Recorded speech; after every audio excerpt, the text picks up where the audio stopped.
I call Claire Curran. Thank you, Mr. Speaker. What a dark day for New Zealand, where this government thinks that being let off the hook on a Crimes Act test for corruption means that they're exonerated. That's right. What a disgrace. What message does this send that this government and this parliament is sending to the New Zealand people? Well, they aren't exonerated. This government is not exonerated in the minds of the New Zealand public today, Mr. Speaker.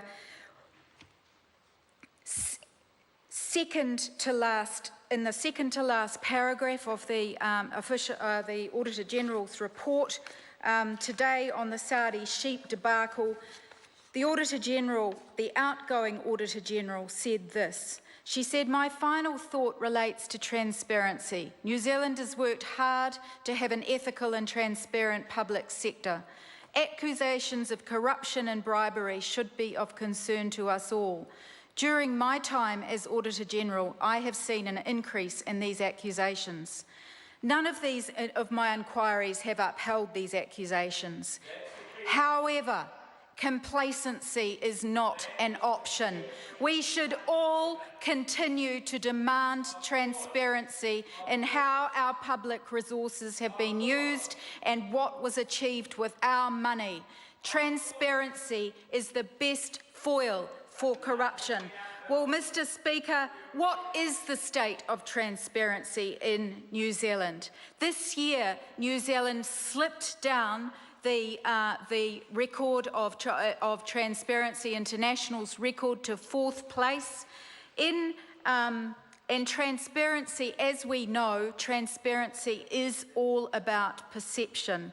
In a report written by a board member of Transparency International New Zealand was said this: "It's impossible to actually measure real corruption. By its very nature, corruption is somewhat hidden and intangible, and therefore other metrics are necessary as proxies.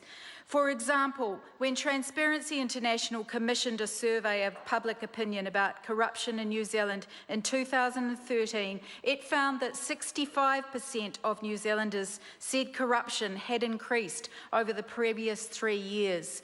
Other surveys have also provided alarming evidence. The State Services Commission Integrity and Conduct Survey of 2013 found that 15% of public servants reported observing illegal conduct in the previous 12 months. And in 2011, a TVNZ poll asked, "Is New Zealand the least corrupt country in the world?" with 57% choosing the option, "No, we're deluding ourselves." Mr. Speaker, if that poll was taken today, what would the figure be in the New Zealand community? It would be a much higher rate than 57%, which should be of concern to this government. But no, they think that being let off the hook for a Crimes Act test means that that's okay. That's an okay message to send to the New Zealand public. It's not an okay message to send to the New Zealand public.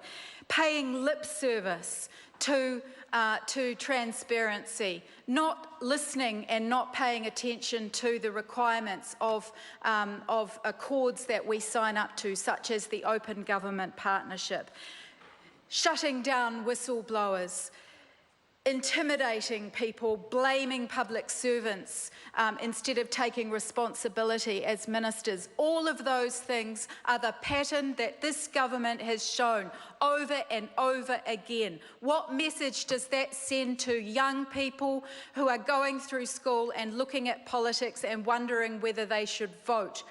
What message does that send to the public generally? It sends a message of a government that is out of touch, a government that is not connected to its community, and a government that thinks that getting away with it means that it's okay. Is that the message that we want to send out there to our children, to the voters of New Zealand? I don't think so. This government, that is a low bar, and this government should be ashamed today, and McCulley should resign or he should be set aside.